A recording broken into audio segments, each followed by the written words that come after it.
In case you didn't know, a new Las Vegas police task force has reopened the investigation into Tupac Shakur's death. According to recent reports, major updates are unfolding in the case.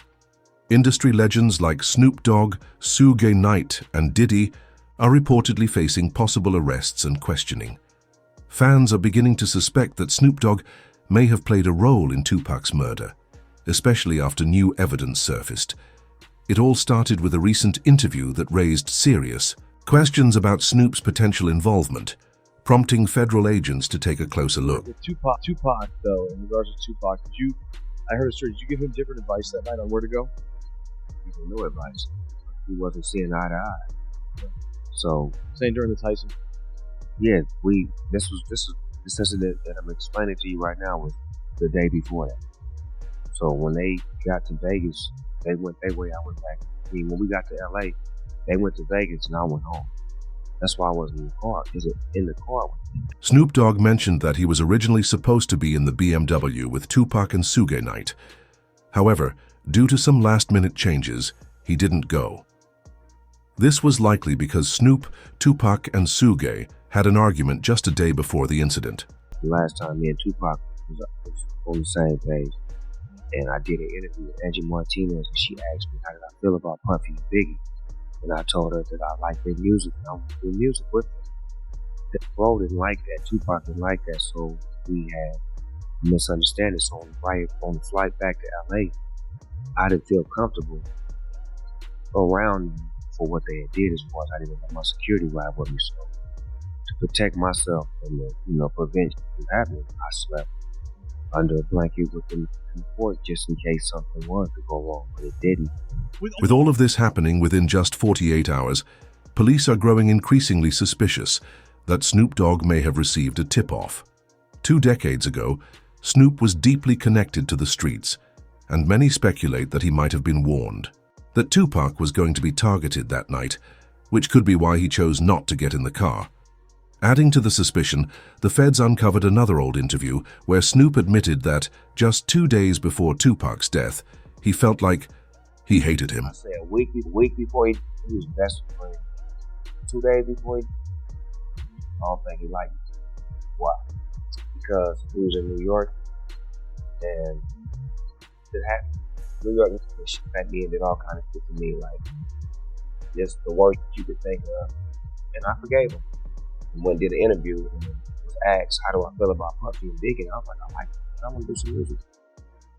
And I just rubbed cuz the wrong way. Tried to me, how that you talking about you want to do a song with it? I wasn't thinking about his emotion. I was thinking about the way I felt it. I wasn't into no controversy. I liked the music. They was our friends. We was all friends at one point. This video footage of all of us hanging out. All of this evidence was later connected in a viral thread that claimed Tupac Shakur was allegedly working as a federal informant. According to the theory, Snoop Dogg may have heard about this. One interview with a police officer even suggested that Tupac was an industry plant, placed there to help end the ongoing beef between the red and blue street crews. Well, it turns out when I talked to Tupac's longtime mentor, political mentor, former Black Panther Choker Lumumba, who was his first business manager, he's told me, I basically was asked, well, was Tupac only pretending to be or to appeal to and criticize them? And he said yes. And that was part of his thug life agenda they came up with his imprisoned stepfather, Tupac Shakur. And so Tupac was just using that in order to get the leaders to call peace truces, first in Los Angeles, then throughout California, and then throughout the country. And that was why he was pretending to be this type. And really, he was just an intellectual prodigy. Obviously, the plan didn't work, and it ultimately led to Tupac's sudden death. If Snoop had received word that Tupac was a federal informant, it makes sense why he wouldn't want to be around him in Las Vegas. However, the investigators, looking into Tupac's murder, also stumbled upon a fascinating theory that Tupac might still be alive. The evidence they uncovered really makes you think. In 2010, an interview with a rapper named Trey brought even more mystery to the case. Trey claimed he and Tupac were very close back in the day and even collaborated on a few albums. But the strange part came at the end of the interview when the cameraman forgot to stop recording and placed the camera on the floor. In the background, the interviewer casually asked Trey about Tupac, and Trey responded, "Last time I saw him, he was in Cuba." So if you ain't ready for it, get on the sidewalk.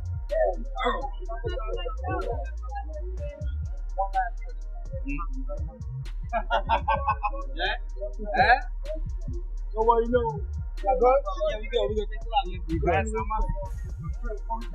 Then, just 2 weeks later, a video surfaced on a news website that allegedly showed Tupac casually hanging out in a parking lot somewhere in Cuba. That's Pac, man. He's the outlaw. And Reg from Holla Back. He's trying to be friendly. He's an autograph. Holla Back exclusive, baby. Holla Back. In case you didn't know, this is what sparked the popular Tupac is alive in Cuba theory. And it's been one of the most talked about theories ever since. But now, in 2025, it doesn't feel like just a theory anymore. That's because Suge Knight himself has repeatedly said that Tupac is alive and well in interviews spanning the last 2 decades. In one particular interview, Suge mentioned that Tupac seemed fine while in the hospital before his supposed passing. He said, "I mean, when I left that hospital, me and Tupac were laughing and joking. I don't see how someone can go from doing so well to suddenly doing so bad." When I left that hospital, me and Pop was laughing and joking. So I don't see how somebody can turn from doing well to doing bad. So you seriously think that he might still be alive? What's strange, though, is that according to police records, Tupac was supposedly in a coma when he arrived at the hospital. So how could he and Suge have been laughing if Tupac was unconscious? It just doesn't add up. However, if you go back 10 years to a 2008 interview, Suge Knight said the exact same thing, that Tupac is alive and well. He was conscious on the way to the hospital. He was conscious on the way to the hospital. He was conscious in the ambulance. He was conscious after he did so. What was the last thing that he said to you? He left. Suge Knight has stood by the theory that Tupac is still alive ever since his apparent death. But what's truly alarming is what happened after the 2008 interview when Suge leaked this information. He nearly lost his life at a nightclub when a man fired 6 shots in his direction. Suge was hesitant to report it to the police because he immediately suspected it was linked to him talking about Tupac publicly. Here's where it gets even crazier. His own son, Suge Jr., made the exact same mistake. In 2018, Suge Jr. took to Instagram claiming that Tupac was alive and living in Malaysia. Shortly after, he posted a screenshot of a text message saying, "You've said too much. It's now time for you to go." This triggered panic, and Suge Jr. started posting photos of Tupac alongside modern celebrities like 50 Cent and Beyoncé, implying that someone was after him for revealing this information. On a photo with Tupac and Beyoncé, he captioned it, "He never left us, but they'll be after me soon." While some think this was just a publicity stunt for social media clout, others believe it's real, especially since Suge Jr. would likely know more about the case than anyone, considering his father was at the scene and that father is the one and only Suge Knight. Now, if we compare all this to the police records of Tupac's death, you start to notice holes in the story. It all began on September 7th, 1996, when Tupac was in Las Vegas with Suge Knight, the head of his record label. The two were headed to the MGM Grand to watch a Mike Tyson fight. After the match ended, they spotted an OP in the hotel lobby.